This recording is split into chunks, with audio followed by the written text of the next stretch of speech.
بسم الله الرحمن الرحیم. د فزیک دریمه برخه ته ښه راغلاست. موږ په دوو مخکینیو درسونو کې د وکتورونو په اړه لوستلي وو. په دې درس کې هم د وکتورونو په اړه اخرنی درس تشریح کوو. هیله لرم چې تر اخره پورې راسره پاتې شئ او په دغه درس کې نوي شیان زده کړئ. زو او خپل درس شروع کوو. لومړي سر کې د معمول په مطابق شامل موضوعانې ګورو. په دې درس کې شامل موضوعګانې موازي وکتورونه دي، مساوي وکتورونه، مختلف وکتورونه، منفي وکتور، واحد وکتور او صفري وکتور. دا هغه موضوعګان دي چې موږ نن په دغه لوست کې لولو. لومړی شروع کوو د موازي وکتورونو له برخې څخه. موازي وکتورونه هغه وکتورونه دي چې مشترک ټکی نه لري او د هغوی امتداد څخه هم کومه مشترکه نقطه نه پیدا کیږي. مثال لاندې وکتورونه موازي وکتورونه دي. د دې لپاره چې په موازي وکتورونو باندې په ښه شکل سره پوه شو نو تشریح ته باید په بشپړ ډول پاملرنه وشي. لومړی سر کې راځو د ریاضۍ له برخې څخه د موازي خطونو پر بحث باندې یوه کوچنی سترګه اچوو او نظر اچوو تر څو هغه باندې پوه شو. که چیرې موږ دغه رقم دوه خطونه ولرو دې ته وایي موازي خطونه. ولې؟ ځکه چې دوی کومه مشترکه نقطه نه لري. زه به اوس تاسو د مشترک نقطې په اړه هم معلومات درکړم. که چیرې یو خط دغسې لاړو او بل هم دغسې، نو دغلته دا یوه مشترکه نقطه پیدا شوه. دا مشترکه نقطه ده. فرضاً که یو خط دغسې لاړو او بل خط دغسې، نو دا مشترکه نقطه شوه. خو موازي خطونه هیڅ مشترکه نقطه نه لري. که وګورو دغې خطو ته کومه مشترک ټکی یا نقطه لري؟ نه لري. نو له دې خاطره دا موازي وکتورونه دي. موازي وکتور کې موږ ته جهت او اړخ اړین نه دی. که دغې ته وګورو فرضاً دې اړخ دې خواته دی او د دې اړخ دې خواته دی، یعنې یو بل سره په ضد دي. موږ ته فرق نه کوي. یوازې د موازي وکتورونو کې مبحث مو دا دی چې یو بل نه قطع کوي. او د موازي وکتورونو مهم ټکی دا دی چې مشترک ټکی نه لري. مشترک ټکی نه لري او همدارنګه د هغوی د امتداد څخه هم کومه مشترکه نقطه نه پیدا کېږي. امتداد په دا معنا که چیرې موږ دغه وکتور نور هم اوږد کړو، بس فرضاً دومره مو اوږد کړو او دا وکتور مو دومره اوږد کړو، نو که ښه پاملرنه ورته وشي دوی بیا هم یو بل نه دي قطع کړي. نو دا موازي وکتورونه دي. هیله لرم چې د موازي وکتورونو په برخه کې تعریف په بشپړ ډول حفظ کړئ او د دې تعریف په حفظولو سره مو خپل مشکلات حل کړئ. زه د موازي وکتور سمبول ته د موازي وکتورونو سمبول او ښودنه. موازي وکتورونه په لاندې سمبول او شکل سره ښودل کیږي.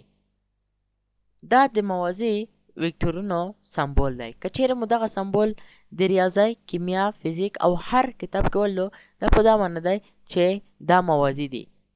یعنی د A وکتور موازي دی د B وکتور سره، او یا هم د A خط د ریاضۍ په برخه کې د A قطع خط موازي دی د B قطع خط څخه. په خلاصه ډول دا د موازي علامه ده. که دا علامه مو هر چیرته ولیده په دا معنا چې دا موازي دي.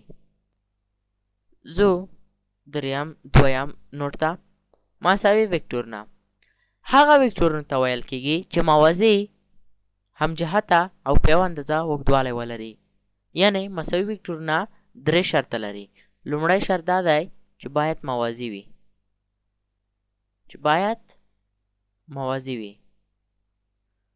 دویم شرط څه دی؟ دویم شرط دا دی چې همجهته وي. همجهته په دا معنا دا هم دې خواته لاړ دی او دا هم، یعنې انجام یې یوې خواته لاړ وي. موږ په لومړي درس کې لوستلی وو د وکتور په برخه کې چې دغې خواته انجام ویل کېږي او دغې خواته هم مبدا ویل کېږي. نو باید دا دوی همجهته وي. دویم شرط دا دی چې همجهته وي. او دریم شرط د مساوي وکتورونو دا دی چې یوه اندازه اوږدوالی ولري. یعنې که دغه وکتور 15 سانتي متره وي نو باید دغه وکتور هم 15 سانتي متره وي. او دریم شرط دا ده چې اندازه اوږدوالی ولري. دې ته څه وایي؟ مساوي وکتورونه. یعنې که دغه مثال ته وګورو تاسو به په ښه ډول سره پوه شئ چې موازي وکتورونه څه ته ویل کېږي. مساوي وکتورونه ومویل درې شرطه لري. باید موازي اوسیږي. لومړی شرط دی. دویم شرط دا دی چې هم جهت اوسیږي، په یو اړخ کې وي. او دریم شرط هم دا دی چې په یو اندازه اوږدوالی لري، لکه دغه دوه وکتورونه د A وکتور او B وکتور. دریم مختلف وکتورونه. هغه وکتورونو ته ویل کېږي چې طول، مقدار او اړخ یې مختلف وي. یعنې مختلف وکتورونه هم درې شرطه لري.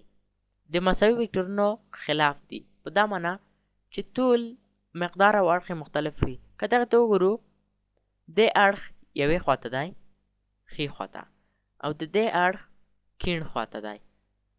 دا مختلف وکتورونه دي. راځو طول ته یعنی مقدار ته یې ګورو چې څومره دی.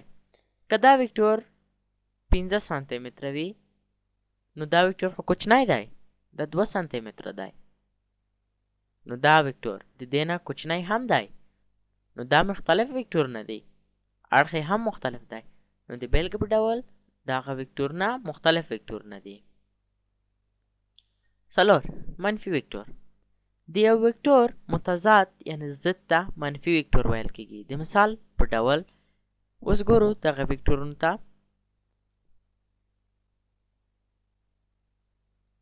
درست. که چیرې دغه وکتور دغه وکتور باندې د A وکتور نوم کېښودل شي او موږ ته وویل شي چې د دې متضاد یعنی منفي وکتور یې پیدا کړئ، یعنی موږ نه وغواړي چې د منفي A وکتور پیدا کړئ، نو ډېره اسانه طریقه ده، یوازې اړخ یې بدلوو. نو دغه تور وکتور چې تاسو ګورئ، دغه وکتور دغه ته وایي د منفي A وکتور. دغه منفي وکتور و. پنځم واحد وکتور. ډېر آسان وکتور دی. هغه وکتور ته ویل کېږي چې مقدار یې یو وي، یعنی ټول مقدار او طول یې یو وي. مثال که دغه وکتور ته وګورو دا 1 سانتي متر دی، 1 سانتي متر دی، دا واحد وکتور دی. یا دغه وکتور دا هم 1 سانتي متر دی، دغه هم واحد وکتور دی. که چیرې دغه وکتور 2 سانتي متره شو نو دا واحد وکتور نه دی. واحد وکتور یوازې یو شرط لري، او شرط یې هم دغه دی چې باید مقدار او فاصله او طول یې ټول یو وي. شپږم برخه کې صفري وکتور. هغه وکتور ته ویل کېږي چې مقدار یې 0 او یا هغه وکتور ته ویل کېږي چې مبدا او انجام یې یو پر بل منطبق وي، او یا هغه وکتور ته ویل کېږي چې یوازې اړخ ولري. مثلا دا صفري وکتور دی، دا صفري وکتور دی. هیله لرم چې ټول درس مو زده کړی وي. نوټونه په کتابچو کې در سره نوټ کوئ او زموږ سره په راتلونکي درسونو کې یو ځای شئ. دا و د فزیک د نن ورځې مبحث چې ټول وکتورونه پکې خلاص شول. د وکتورونو پاتې مبحث به په راتلونکي ویډیوګانو کې چې په 10 یا 11 صنف پورې اړه لري هغه به درته تدریس کېږي. په راتلونکي درس کې د اووم صنف فزیک د لومړۍ صفحې نه یعنی د لومړۍ پاڼې څخه موږ خپل درس شروع کوو. دا هغه نوټونه وو